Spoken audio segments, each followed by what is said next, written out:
이 마음이 크게 흔들릴 때 일주일에 묵혀지면 자연히 진정됩니다.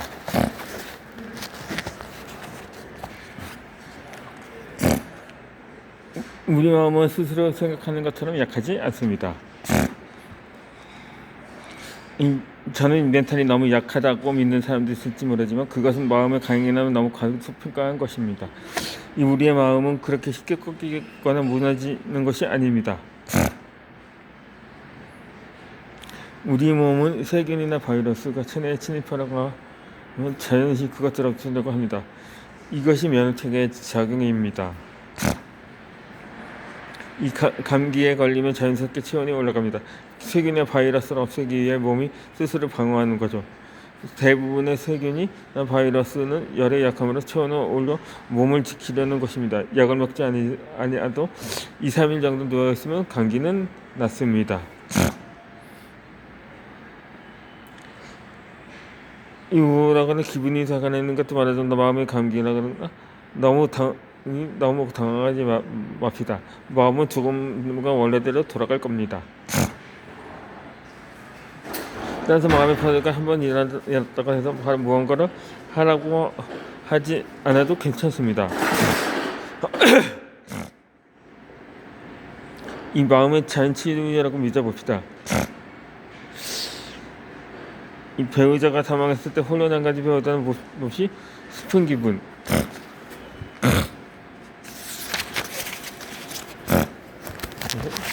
슬픈 기분이 들겠지만 결문대답게 조지 보나노는 많은 심리학가가 추천하는 심리상담 같은 것이 필요 없다고 말했습니다. 대부분의 보통 사람은 자신의 힘으로 인간관계의 상실을 충분히 극복할 수 있고 심리상담 같은 것을 봐도 오히려 마음의 회복력이 약해서 사태가 더욱 악화될 가능성이 있다고 지적합니다. 심리상담 받지 않더라도 잘 쉬면서 시간을 보내는 마음은 차츰 회복됩니다.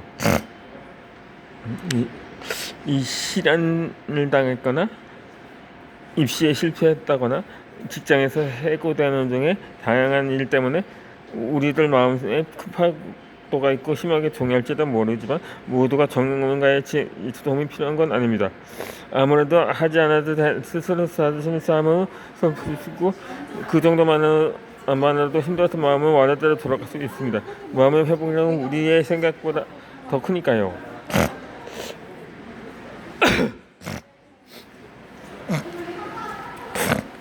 당신은 자신의 경험을 떠올려 보세요. 인생에는 큰 것을 느낄 꽤 괴로운 일이 있더라도 지금은 어떻습니까? 확실히 그때 사람들 생각보다 생각하기가 아무렇지 않다거나 이런 생각이 들지 않나요?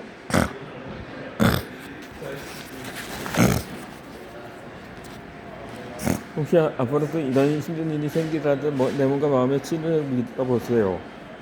시간이 지나면서 어떻게든 해결될 것 같은 그런 마음도 점차 스스로 극복할 수 있을 테니까요.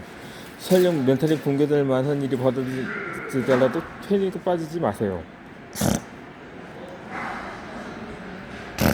오늘의 고민도 햇빛 잘 들고 바람 잘 통하는 곳에 널어두고 일주일을 묵히면 자연히 진전될 겁니다. 이렇게 생각하면서 여유 있게 시간을 흘려보내시기 바랍니다.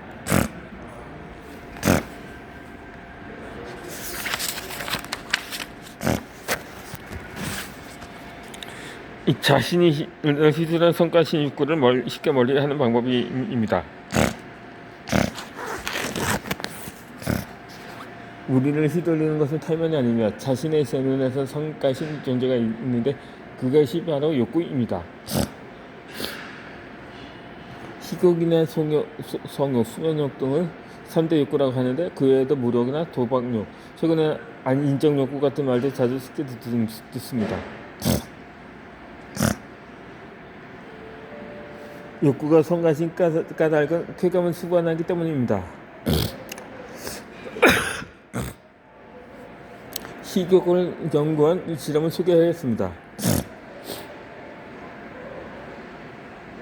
미국 오리건 유니버시티 연구소의 렉스타드 체질학 시술 BMI가 33이상 비만이었으니까 BMI가 19.6 정도로 정수성 범위에 속한 여성을 모아 4시간에서 6시간 정도 단식까지 실험실도 오게 했습니다. 거기서 미각 실험이라고 내세워서 초콜릿 미끌 세이크를 마시게 한 뒤 그때 뇌에 활성화할 기능 자기 공명 영상법은 이 fMRI라는 특수한 장치로 조사하였습니다.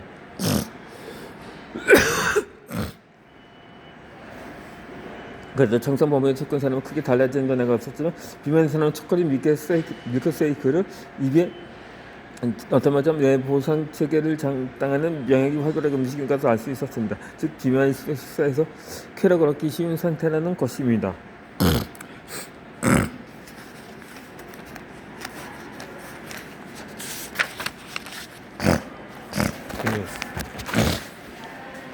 욕구를 참기 위한 프리커밋먼트 전략이 있습니다.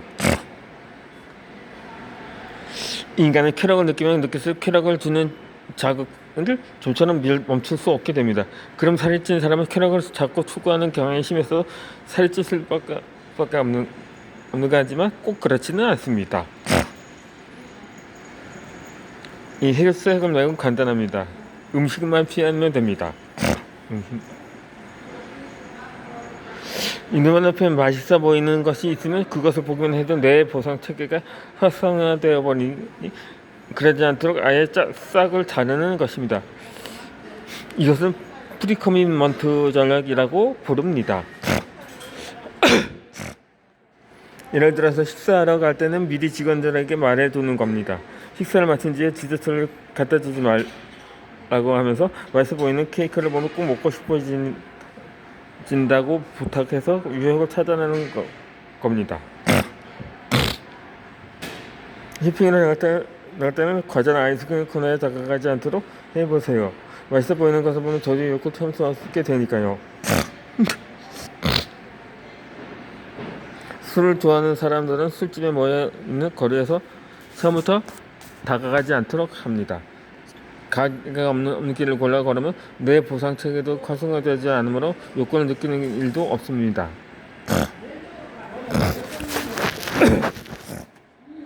일단 욕구를 느끼면 그것을 참는 것은 너무나 힘든 일입니다. 아무리 이성을 갖고 억누르려고 해도 잘 되지 않습니다. 따라서 자신의 욕구에 시달리고 싶지 않으면 처음부터 욕구를 느낄 만한 기회를 찾아나면 미리 막는 게 최선입니다.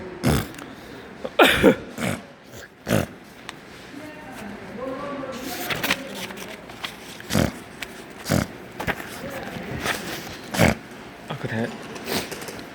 조급한 인생을 살고 싶지 않다면 어떻게 해야 할까요? 이 도시 사람들은 냉정하고 시골 사람들은 정이 있다는 말을 자주 듣습니다. 이것은 단순한 속설이 아니라 아무래도 사실인 모양입니다. 도시에는 사람이 너무 많이 살아서 일일이 타인을 신경 쓰면 피곤해지기 때문에 타인은 나는 아무 상관없다는 생각에 뼈에 새겨진 사람이 많을 겁니다. 조지아 서던 대학교의 사우나 윌슨은 도시와 시골에서 재미있는 실험을 하였습니다. 길을 가다가 마주 걸어오는 사람을 발견하면 그 앞에서 슬쩍 봉투를 떨어뜨립니다. 그 봉투는 10초 이내에 주어주는지 측정하였습니다.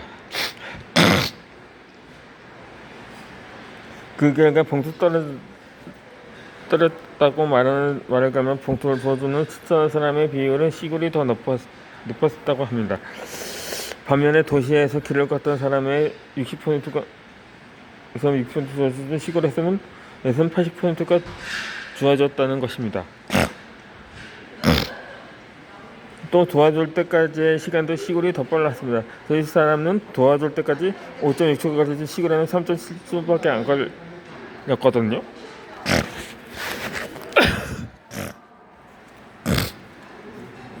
누군가가 장인에게 도와준다는 줍니다. 나는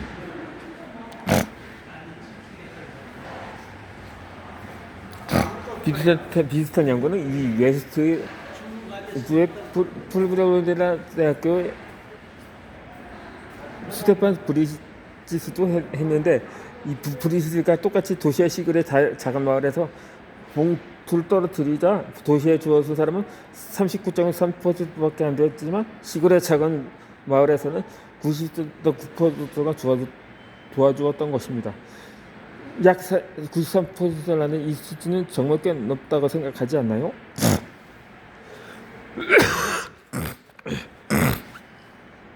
이 시골 사람은 권리하는 사람은 그냥 지지치지 않습니다. 아무 상관도 없는 사람은 누군가 당연하게 바로 도와줍니다. 만약 도시의 사람은 우리 직장인에서 누구 한 사람도 인사해주지 않다는 고민이 있다면 아예 시골에서 정착해 보는 것은 어떨까요? 지방으로 거점을 옮기는 회사도 지금은 늘고 있는 추세입니다. 재택근무의 노하우도 축적되었으니 시골에 살면 도시 회사에서 일하는 선택지도 앞으로 많아질지도 모르겠습니다.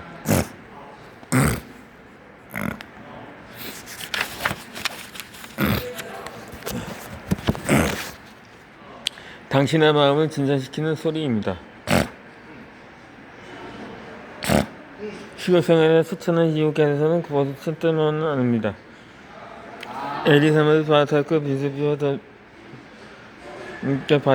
위스바저는 요양시설 두 곳에서 부탁하여 시설 안에서의 자연의 소리를 틀어달라고 했습니다. 산이나 바다의 소리를 배경음을 틀어드리게 한 것이죠.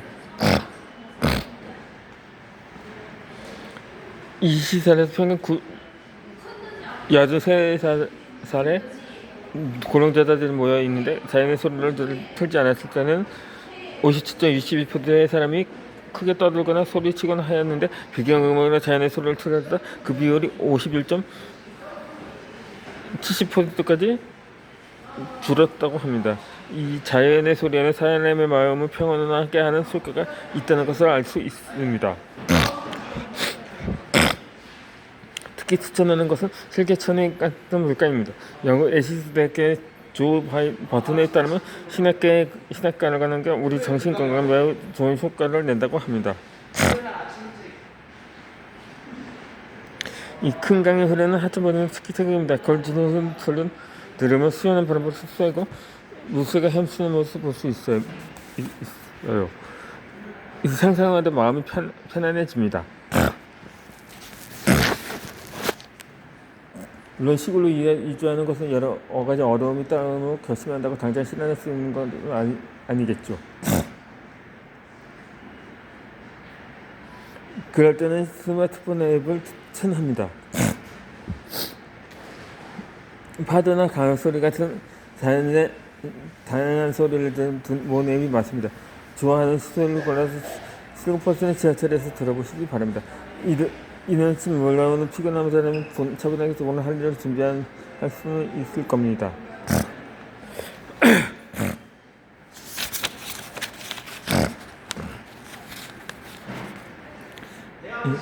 이 불편한 타인을 피하는 법입니다.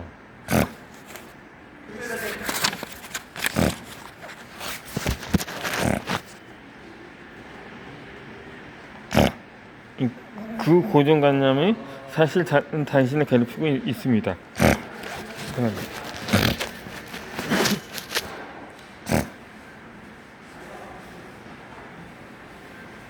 오늘은 등등 자신의 머릿속에 제대로 이미지를 만들어내곤 합니다. 그 이미지가 영향받아 자신의 스트레스를 흔히 벌어진다. 특히나 문제가 되는 것은 나쁜 선입견입니다. 저 사람은 나를 싫어해.